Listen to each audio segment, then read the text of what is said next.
पिछले कल भी और आज भी हम हिमाचल के संदर्भ में सभी मंत्रीगणों से हिमाचल के अधिकार के बारे में बात हमने की है। सबसे पहले हम सी आर पाटिल जी को मिले। सी आर पाटिल जी ने के साथ हमारी मीटिंग हुई। उसमें किशाऊ बांध को पावर प्रोजेक्ट को लेकर हमारी बातचीत हुई। और मैं हूं HIV वायरस, नाम तो सुना ही होगा। मुझे वो लोग बिल्कुल अच्छे नहीं लगते जो मुझसे दूर रहने के लिए हर बार कॉन्डम का इस्तेमाल करते हैं।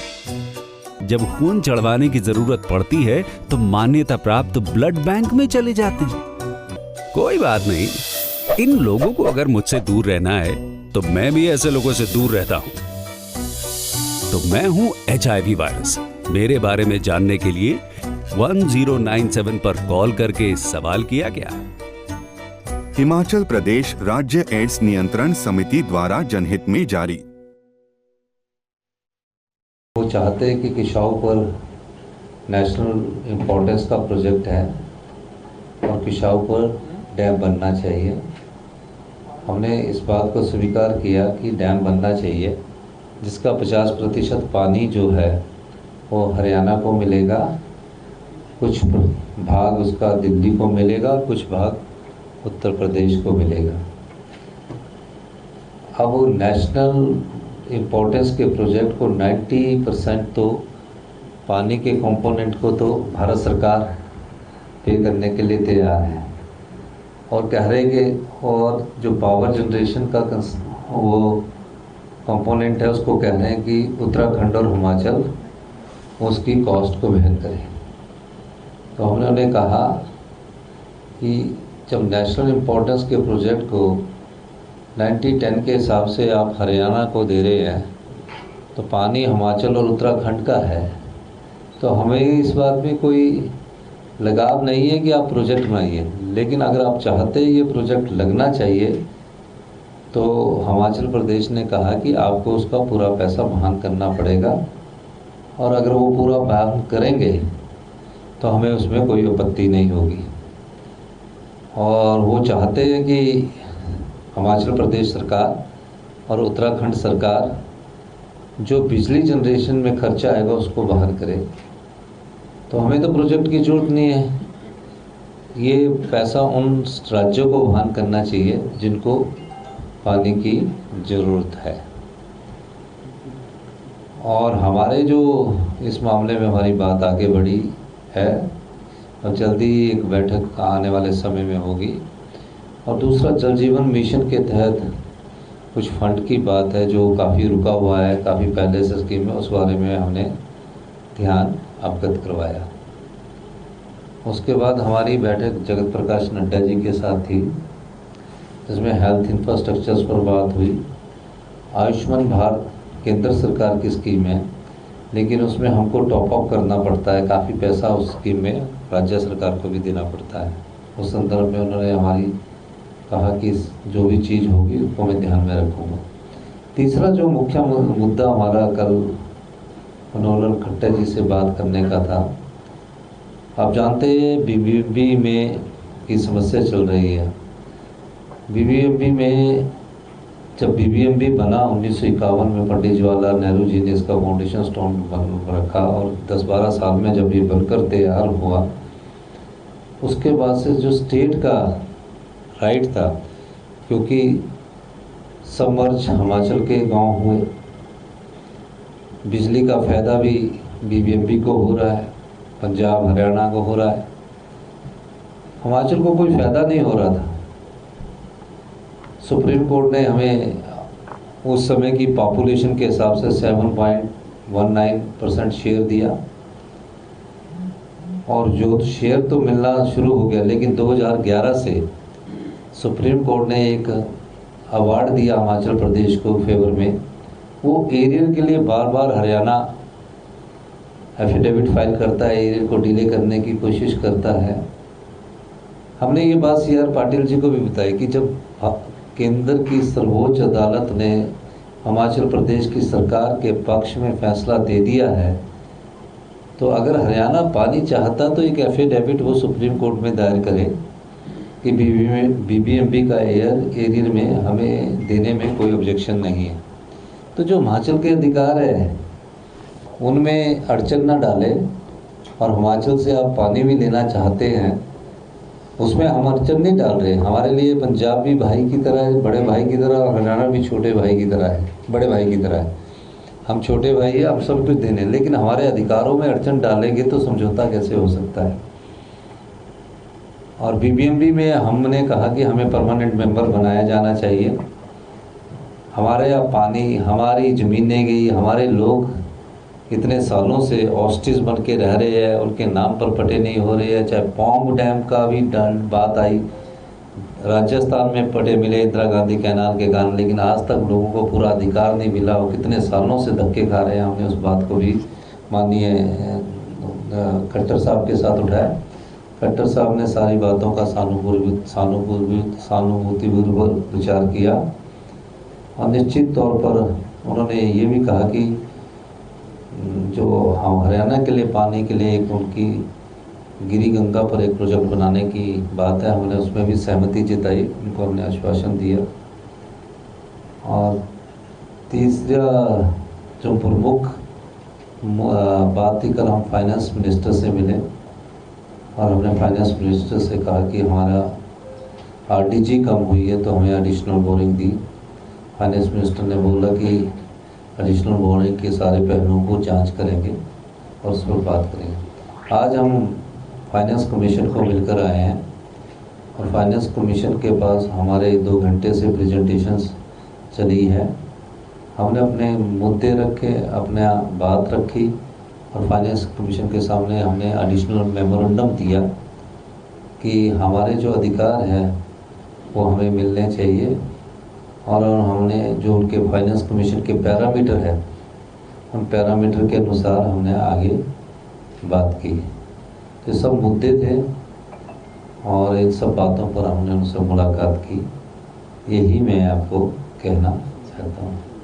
सर, पीएम से भी मुलाकात है, कोई सेब को लेकर टर्की वगैरह जो एक मैं आपको कहना चाहता हूँ, हिमाचल प्रदेश के जो बागवान हैं, जब ये सीज़न चलता है हमारा एप्पल्स का, तो हमने देश के प्रधानमंत्री जी को ये चिट्ठी लिखी कि जो टर्की से एप्पल आता है, इंपोर्ट होता है, और उस पर जो टैरिफ है वो डबल होना चाहिए, ताकि हमारे जो बागवान है सीज़न के समय उनकी जो कॉस्ट है उस पर बहुत फर्क पड़ जाता है। जब बाहर फ्री ट्रेड के कारण वो एप्पल या ट्रेड के कारण कोई एप्पल वहाँ इंडिया में आता है, तो उस मामले में उन्हें माननीय प्रधानमंत्री जी को भी बात लगी। एक और मेरी मैं आपको कहना चाहूँगा कि कल मेरी पावर मिनिस्टर साहब से बात हुई। एक बैरासूर प्रोजेक्ट है जो NHPC बनाती है, उस प्रोजेक्ट को 40 साल हो गए। उस प्रोजेक्ट को टेक ओवर करने के लिए कैबिनेट ने फैसला लिया, जिसके खिलाफ वो हाई कोर्ट में स्टे किया है। जो भी पावर प्रोजेक्ट हिमाचल के में बने हैं वो किस राज्य को कितने साल बाद मिलने चाहिए, इसके बारे में कोई ओपन नीति नहीं है। उसका नुकसान हमें होता है। हमारे पास वेल्थ पानी के रूप में है, और जो पावर प्रोजेक्ट के लिए रॉ मटेरियल चाहिए वो वाटर है, और जो फिनिश गुड है वो इलेक्ट्रिसिटी है। तो बिजली के पावर प्रोजेक्टों में हमारा रॉयल्टी बढ़े, जिसका जो कर्ज लिया है जिस पावर प्रोजेक्टों के चक्कर उसमें, उस कर्ज की अगर वापसी होती तो हमें रॉयल्टी मिलनी चाहिए। इस संदर्भ में भी मैंने सब लोगों से बात की है। धन्यवाद। सर, इसके अलावा नीति आयोग की बैठक में कल रहने वाली, क्या कुछ नहीं, हिमाचल के मुख्य मुद्दे तो टूरिज्म, हाइड्रो से संबंधित ही है। तो हम चाहते हैं कि हमारा हिमाचल प्रदेश टूरिस्ट स्टेट है, वहाँ एक बड़ा एयरपोर्ट बने। तो हमने धर्मशाला को बड़ा एयरपोर्ट बनाने के लिए चुना है, और बाकी उसके बारे में माननीय प्रधानमंत्री जी के सामने अपनी बात रखी जाएगी। और जितने पावर हम 12,000 मेगावाट बिजली को हार्नेस करते हैं, पैदा करते हैं, पर हमें फ्री रॉयल्टी के रूप में सिर्फ 12% मिलता है।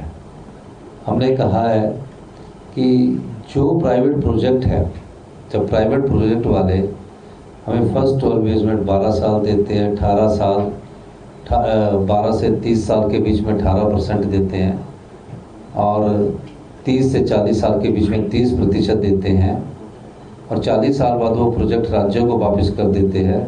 इस नीति को जो पावर प्रोजेक्ट लगे हैं उसको पब्लिक जो PSU है उनके द्वारा भी अपनाया जाना चाहिए ताकि जो वहाँ के लोग हैं उनको उनका अधिकार मिल सके। ये मैं कहना चाहता हूँ। सर, दो क्वेश्चंस हैं। एक आपने पिशाऊ वाली की बात की है, एक जो बहुत पुराना प्रोजेक्ट है, क्या उसके कुछ रूल्स या देखिए, किशाऊ में वो कहते हैं कि उत्तराखंड गवर्नमेंट ने कहा है कि जो हिमाचल तय करेगा हम उनके साथ हैं।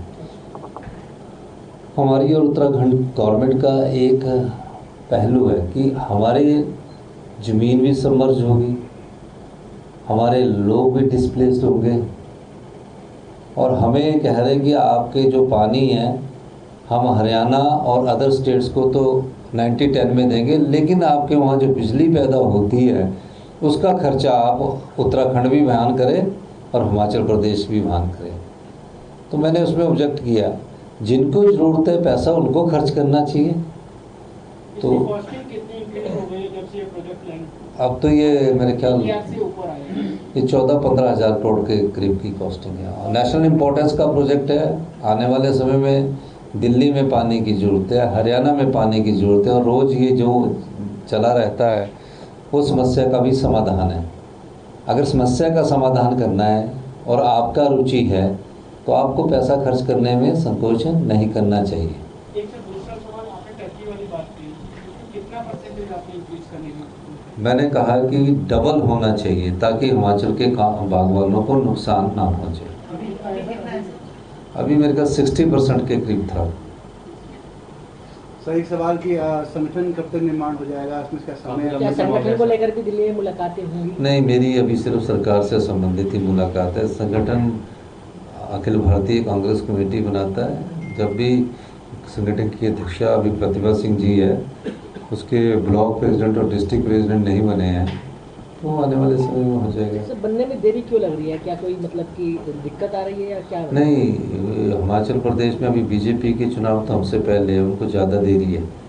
तो हमारे तो जब भी आएगा ना समय तो हो जाएगा।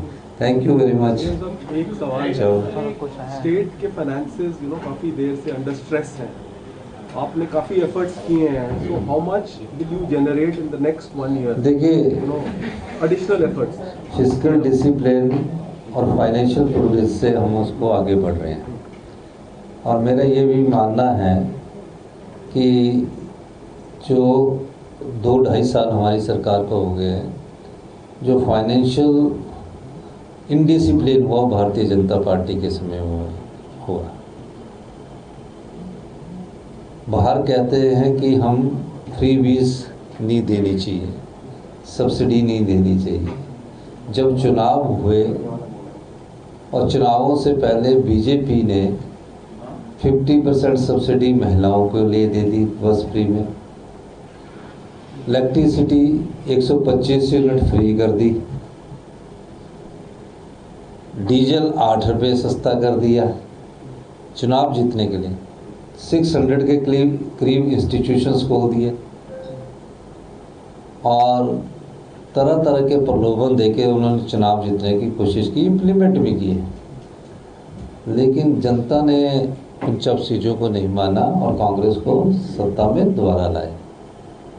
हमारी सरकार चाहती है कि जो आम आदमी है, जिसको किसी चीज़ की ज़रूरत है, उसको मिलना चाहिए। अब 5 स्टार होटल को भी पानी की सब्सिडी मिलेगी, बिजली की सब्सिडी मिलेगी, कंज्यूमर से तो वो पूरा टैक्स लेते, तो ये जेन्युइन नहीं है। तो हमने 300 ऊपर की पूरी सब्सिडी जो भी थी वो सब हमने बंद कर दी और जहाँ गरीब आदमी को, आम आदमी को सब्सिडी मिलनी चाहिए वो हमने सब्सिडी जारी रखी है। हिमाचल पहला ऐसा प्रदेश है हिंदुस्तान में जो मिल्क पर MSP दे रहा है। हम गाय के दूध पर 51 रुपये MSP दे रहे हैं, 2 रुपये फ्रेट चार्जेस के दे रहे हैं। हिमाचल प्रदेश ऐसा पहला प्रदेश है किसान के लिए, अगर वो प्राकृतिक खेती के द्वारा गेहूँ उगाता है तो अब 60 रुपये किलो हिमाचल प्रदेश की सरकार उनसे खरीद रही है। मक्की उगाता है 40 रुपीज़ भी सरकार उनसे खरीद रही है। और टर्मरिक हल्दी जो है वो 90 रुपीज़ प्राकृतिक खेती से उगाई सरकार खरीद रही है। तो रूरल इकॉनमी को कैसे बढ़ाना है, किसान के हाथ में पैसा कैसे पहुंचना है, इस दृष्टि से ये इन योजनाओं को अमली जामा पहनाया जा रहा है।